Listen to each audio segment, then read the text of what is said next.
I'm Michael. I'm AJ. I'm William. I'm Ava.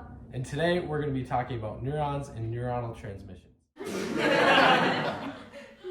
probably asking yourself, what's a neuron? A neuron is a nerve cell, which is a building block of the nervous system. Here's a fun fact for you. There are about 86 billion neurons in our brain right now. Hey Ricky, What? what do you call a brain without 100 billion neurons? I don't know. It's a no-brainer. Now come along with me as we open the door to understanding our brains.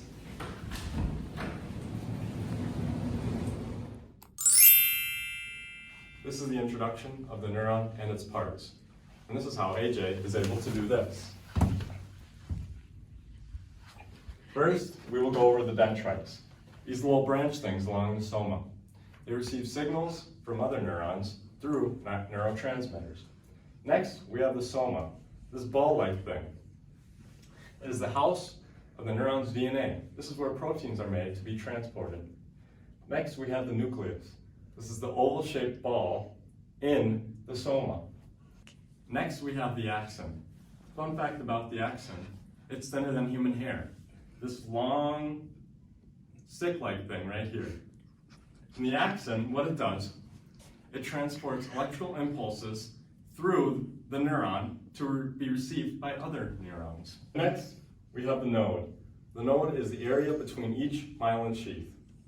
And lastly, we have the myelin sheath. Hey Ricky, What? what did the Hollywood film director say after he finished making a movie about myelin? Not quite sure. That's a wrap. So what the myelin sheath does is it allows impulses to travel quickly and effectively. And there you go. That is a neuron. In these next two clips, you'll see two people throwing a ball. But as you see in the first clip, AJ can throw the ball faster and more accurate because he has more myelin sheath.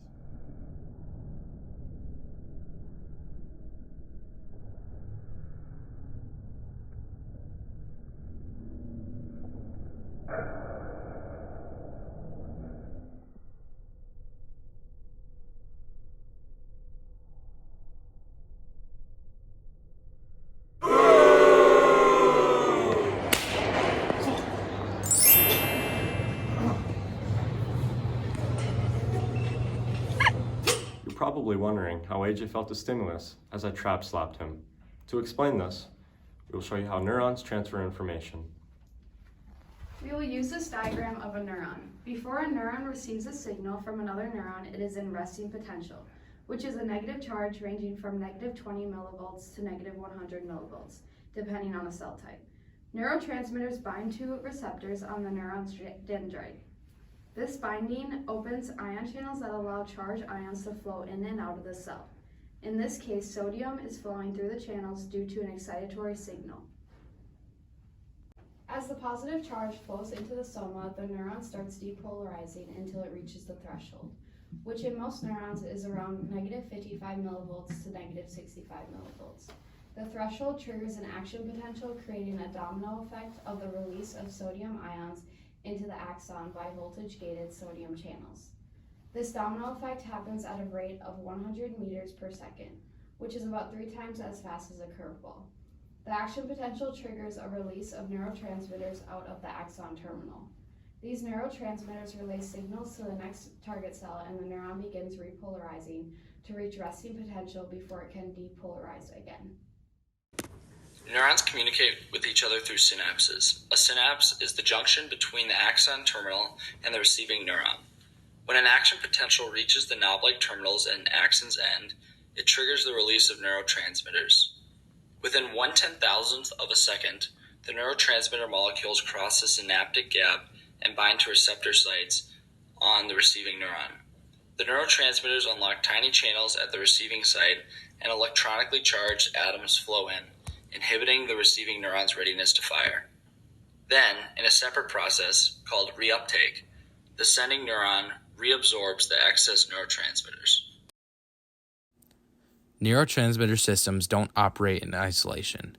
They interact and their effects vary with the receptors they stimulate. Neurotransmitters are extremely important in boosting and balancing signals in the brain and for keeping the brain functioning. There are dozens of different neurotransmitters that also help manage automatic responses such as breathing and heart rate, but they also have psychological functions such as learning, managing food, fear, pleasure, and happiness. Out of the dozens of neurotransmitters, there are 6 main neurotransmitters. First, there is dopamine, which influences movement, learning, attention, and emotion. Secondly, we have serotonin, which affects mood, hunger, sleep, and arousal. Then, we have ACH, which enables muscle action, learning, and memory. After that, we have norepinephrine, which helps control alertness and arousal. Then, we have GABA, which is a major inhibitory neurotransmitter. Finally, we have glutamate, a major excitatory neurotransmitter involved in memory. Bye! Thanks for watching!